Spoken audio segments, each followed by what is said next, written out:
bano na regretté kaka so bazalaka mwasi na mobali so babotami fo na pesa couple présidentiel ko kombo parce que bon on dit va supporter les biso zenyo so ko pani masolo bandaki na bise me bana mwasi ko bazolo ndire sexe moko to sa ndenge abi to tala kaka pa to vandi komi kaka le 8 mars na tongo ba douleur bandie to mimi l'hôpital to tiki ko ngana zinga misala ngai ti 14h azobota te komi 14h ba bengi ngai na maman moi c'est le ba décider ka faut ba sala ye césarienne na siko na obanga se me c'est gratuit on peut maternité ta na césarienne ami seigneur ma bi bon ba sala ye papa ma pasoli moi si na ba sala césarienne et me dit bien bana ba botami à ma grande c'est bana ba botami et le bossé bini on a sindo ya mobali ya mi balé moi si on a sindo alors on a le but où est symbolique au moins c'est un africain c'est un bantou na bino le bazar vraiment moi si na mobali alors pour le président au bateau remercier bango pour na initiative bazape moi si na moba bali mobi bon lokwa tonga na ibongo depuis bande la grossesse au fait bango kombo ya couple présidentiel au mobali on a simbi ko mona e Félix Tshisekedi kombo na yo tamba na vini mobi moi si na ko mona e Denis Nyakero Tshisekedi. Ah bon? Ah oui. Depuis on attend le temps on a bien on a besoin de personnes vivre dans la constitution. Constitution a prévu une gratuité d'enseignement mais gratuité maternité la constitution est raté. Donc gratuité maternité ça dit là initiative de mon chef de l'État. Alors en guise de ça on a une loi au PCD et si on bien PC Montréal en bon les gens. Et bien on a au PCD on a fait ici ba mon combo pour encourager bolango ça là va continuer comme ça là ya parce que dans vos ballons nous était gratuité il y a maternité j'allais dépasser au moins $1,500 cada non on a voilà au 49 les sakibino to sala banquette puis to koluka to yeba bomona kina bilili na baitando ikie ndenge nini papa maman abotaki mapasa et puis gratuité à maternité vraiment ils sont effectifs dans le bagin avec tando et puis on a bagin dans salle d'investigation na royeba parce que on retourne à chaque fois ba fandi wapi ba peine na bino on a bagin na répondre na ba peine na bino et raison pour laquelle na kiti on a ndaku pona tala bango to luki jusqu'à ce que na moni sika ba fandaka et je crois que ministre de la Santé et puis je crois aussi également le conseiller le plus intelligent David Moukeba je crois que non au demandé Luka Oyeba si réellement bandeko ba fandaka wapi et raison pour laquelle to luki et puis na kiti na moni sika bandeko ba fandaka. Bonjour papa. Bonjour monsieur le journaliste. Santé Dito quoi. Oui, tout va bien, Dieu fait grâce. Ok. Et dans un bande maman on a la question. Motivation nini aujourd'hui au motif balana yo si vraiment baza balana moko mais motivation aujourd'hui il y a baptisé au bana comme il y a couple présidentiel. Merci pour la question. Motivation on a vu wana ezali dû il y a un vécu si je peux le dire ainsi parce que pour expliquer bien on est à moi ils sont moi qui quand on monte muké donc madame tanga bandi zemi na ye parce que ngana lobe déjà ba jo na kundu na tinga ngamba obota tanga bandi zemi ay bisingano ana zemi biso bien ma chérie bana déjà ba ni balé pour nga ça suffit là ba conjoncture ngeza ay bisingano na ana zemi mais biso mi mo na zemi ne ezali ba frère voilà ndé na tinda qui l'hôpital Moroboy na Kauka tant à l'hôpital on a comme l'hôpital wana pas à quel hôpital on a mbali boso ba traita qui est on a dépensé au moins plus de 150 000 francs tant à zungi ndako na service moni ba dépense sali qui si ko zemi ngwe ko na suka na sito ko ma wapi ndé puis madame bisingo bi bon tout ça nini nzamba pesika bana allez le voilà moi c'est nga za mingi à côté na net mingi à télévision mobile nanga wa na moni ba publier l'hôpital moko songolo pakala oyo bazali ko assurer gratuité à maternité. Ngana bi c'est gratuité maternité ngana bien ngote. Ngana bi gratuité enseignement ezali parce que hier oyo ya moi sur attend à peine école mora gratuité ya enseignement. Na bien maternité pe comme singa bien. Ataya fuya moni hôpital à Bondeko. Ils a parmi hôpital wana. Donc là oyo pe on a simbi oyo moi sur pas botement hôpital à Bondeko. Allez nabi c'est bon, qui est l'hôpital à Bondeko? À quel hôpital à Bondeko? À komi kuna effectivement gratuité à maternité zali. Baby c'est awa ba okani ba date abanda kilo ne ba bien wana. Mon frère premier jour à Kenda wana. À côté on n'a pas ba salé ba kilo ba salé ba examen qui pas écoutons dire ba 88 000 francs congolais. Mais comme il au foot baby c'est fachi à foot lui on a gratuité à maternité na. Tant azonga bisinga inga na ndimagite. Et comme chaque fois Kenda kuna azoko taba échographie azoko awasa la examen ba OPCP mo ba kisi ba aide mo boye ezo ke na compte il y a gratuité à maternité wana. Ça y a au foot à 50 francs. Na lobi na yo na auto do foot à mon transport.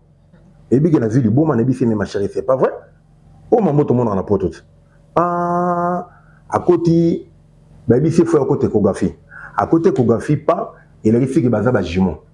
Mais ba jumeau en haut bazara na poche moko sexe est mon antébabi c'est sexe est mon na ba échographie monsieur o ya tango mikolo obelema. Pas chaque fois qu'il y a un kilo pour foutre un bon côté un bon transport. Quand tu as comme 8 heures moins je crois. Babi faut que tu sais échographie monsieur. À côté Kouana, il a ici que bana ma passe bana poche moi mais sexe est mon nana. Té. Babi ce sexe est mon nana té va dans la mini basi to bi bon d'accord to c'est la bana on va botama. À point tabu na ndoko no moni vraiment azale sou bien té no bi Babi bon le l'hôpital on est dans fait les qui est dans l'hôpital. À quel hôpital va retenir babi que non quand le commis paie pété. Ba garder l'hôpital pendant une semaine à Bondeko. Na futa ni mbetu. Ni frère mon côté. À côté fina ba rabi fina ba ni na futa te kaka. Babi ko le comme ni no. Pas ndé moi c'est bisinga babi te bi ko bala nga o ça c'est problème. Babi mais bano yo na regete kaka so ba zalaka moi sina mobali. So ba botami fona pesa coupe présidentielle ko comme parce que bon on doit supporter les biso zemio. Vous comprenez ma soeur bandagi ngana bise me bana ngosiko ba volontaire sexe mo ko ça ndengeni. Abi to tala kaka. Pas to vandi comme kaka le 8 mars na tongo ba douleur bandie. To memi hôpital to tiki ko ngana zinga misala ngai ti 14h azobota te. Comme 14h ba bengi ngai. Na maman moi c'est bisinga no ba décider ka faut ba sala ye césarienne. Ngai siko na obanga sika no bi c'est gratuit on peut maternité ça sur na césarienne. Abi seigneur. Ma bi bon ba sala ye. Papa ma passer du mois si nga ba sala césarienne. Et l'équipe bien bana ba botami. À ma grande c'est bana ba botami et les bossé bimi o na simbio. Ya mobali ya mi balé o moi si o na simbio. Alors on a l'hôpital où il est symbolique. Au moins fait en Afrique c'est un bantou na bino. Donc bah ça vraiment moi si na mobali. Alors pour le président au bateau remercier bango pour na initiative bah ça peut moi si na mobali. Mobi bolo ka to ka na ibongo depuis bande la grossesse. To pese bango kombo ya coupe présidentielle oyo mobali na simbi ko mona e Félix Tshisekedi.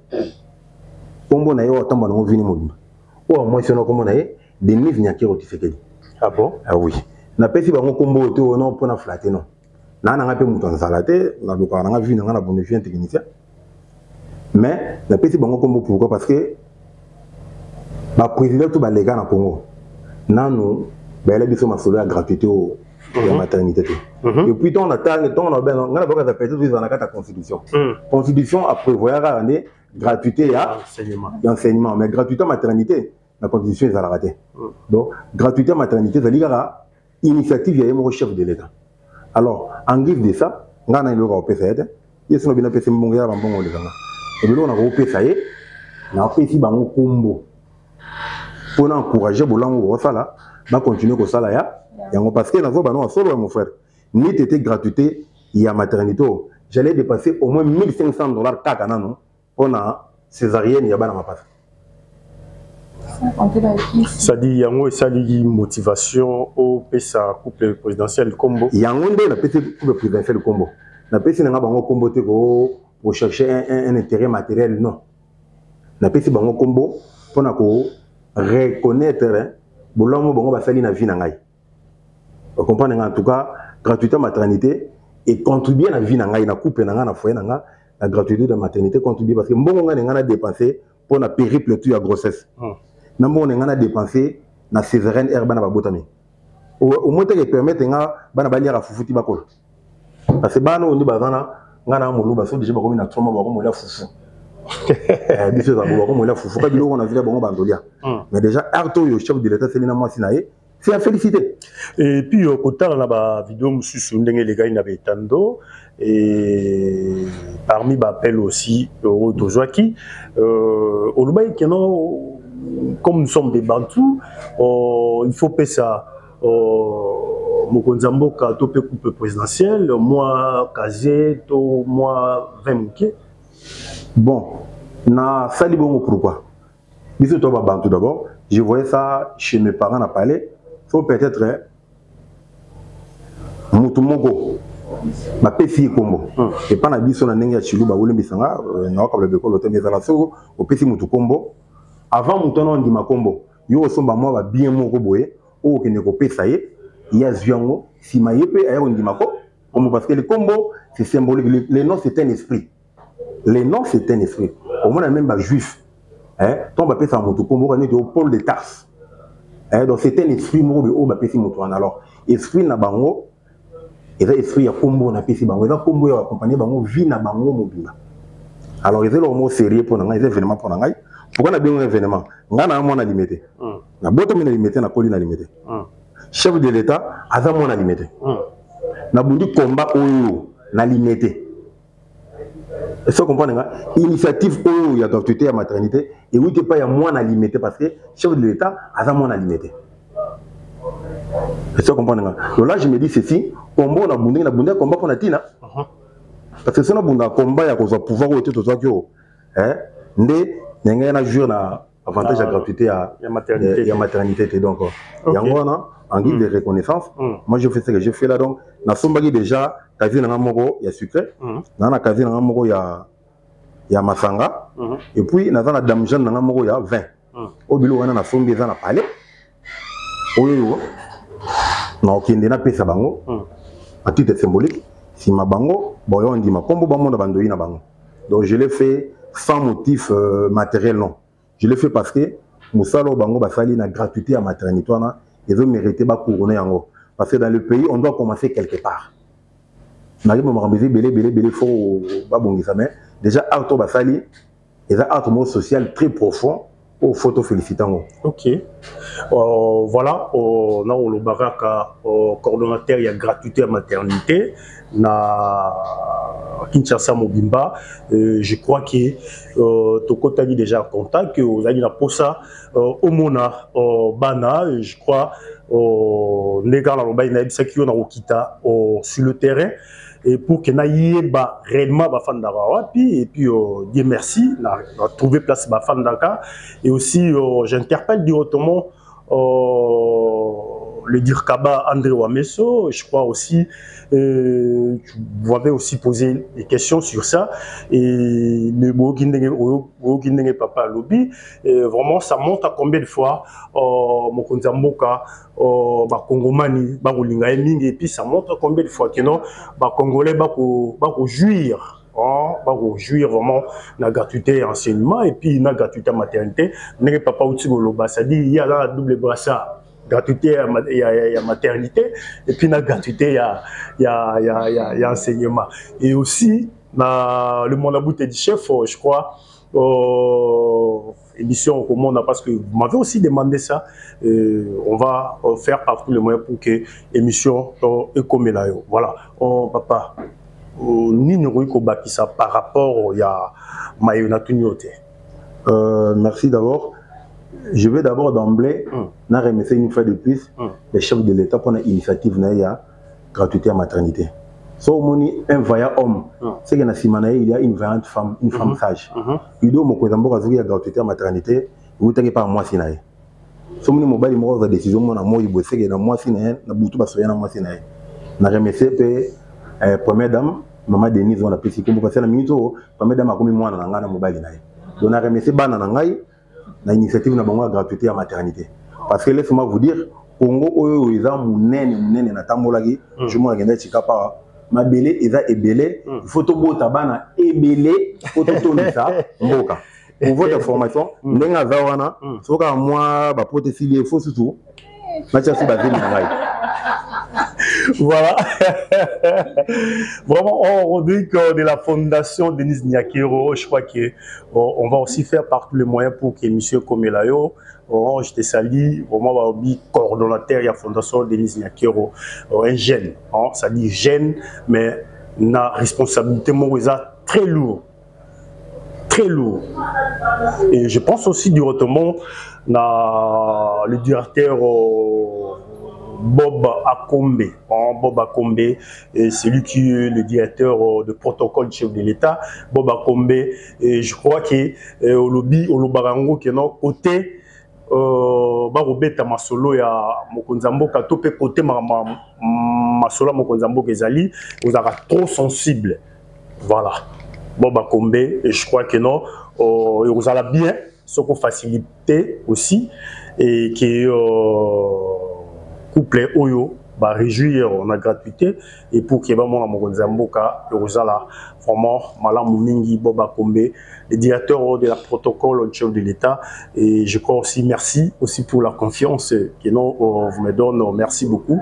Et aussi on a bandeko nous surtout Balingarama Mboka Jules de Castro Nebisaki Bino on a raté on a raté ceux qui n'ont pas balancé l'image na souka et raison pour laquelle on va y na luka hormis appel la bino hormis dérangement le gars qui est belé et vraiment on va y nakoya na luka tokoti tito au monde ici papa fan d'arana mama et bino mo bomoni bana bango yo bomona ikaka on avait tandoike bomona juste on avait tandoike bana bango yo ba memi bana pour relaxer que non réellement eza bango voilà papa tokomi na souka oui comme ça au coordonnateur gratuité et maternité nini dans ministre de la santé et puis on a Oyazali bongo directeur de la fondation Denis Nyakero ainsi que Bob Akombe qui est le directeur de protocole du chef de l'État. Na bato Tangi le ministre de la santé infiniment n'a présenté bino ba remerciement ngai yanga personnellement na ya moi sinangai na ya famille nanga to remercier bino infiniment pour la gratuité maternité na bino et puis coordonnateur il y a gratuité maternité infiniment aussi je vous remercie à votre tour et puis directeur il y a cabinet chef de l'État et le nom m'échappe Bob Akombe il y a OP Botondi n'a remercié infiniment parce que ce n'est pas une mince affaire gratuité maternité au monde. Mais ils ont soulagé le foyer dans les sociales. Ok. Donc vraiment on a remercié Bino. Et puis bon voilà. Donc, on a remercié entourage toi chef de l'État parce que eux vous allez bailler dans Bino. Sans oublier Augustin Kabouya. Voilà. Moi on a bouté Nenga Lobara. Auto aussi Tosa Obika. Voilà. Alors voilà, on a tous aussi gratuité à maternité. Mais on a jure d'avantage. Voilà. Parce que si on a tous la gratuité à maternité, on a qui est l'hôpital ou à boya privé. On a zika. Donc on a bénéficié de la gratuité à maternité. On a heureux. Puis pour votre information, parce que il y a un bango, Odia, Abimia qui fait un congé, il n'y a pas tant en école, il y a gratuité enseignement. Alors, il y a français, il y a le français, à l'autre en français, il y a en français, mais attends en école, la gratuité, il y a enseignement. Parce que ça a des choses arabes, il y a une question en français. Donc, on dit vraiment, on a fouillé de la question en voilà donc, on a monopolisé parole, on a un mobile dictateur. Quand même, il y a une charge en haut. Voilà. Elle est là. Voilà. Mbote maman. Mbote papa. Bon, on a un lobby, à lobby nyonso. Maintenant, on a un chef de l'État dans le couple présidentiel que si on a lobby nzamba pambola bango, baza déjà bénédiction. Donc bango baleki déjà bénédiction. Et là au moins qu'on a aussi un nzambe, belo omi balé na aussi un nzambe na couple wana apesa bango vi mulai. Au mission oya pesi bango na mokili. Basili sango. Poso fina bango ya mukuse ba aussi sa mission te. Donc baza bénédiction pour na mokili, non seulement pour na nation na biso, pour na ba nation. Et puis nzambe na entourage na ye atara batu ya bien. Pour ça, dans le bien entourage, vraiment à sa mission en été. Pour ça, déjà bénédiction, mon base ba bénédiction pour la biso. Donc, merci dans l'équipe Béli. Et vous tata on a rôle donc l'équipe Béli infiniment merci. Merci. Ok, merci beaucoup. Et puis, je pense directement à Daniel Bumba Lubaki, qui est aussi le coordonnateur de la fondation Maman Marthe Kassalou.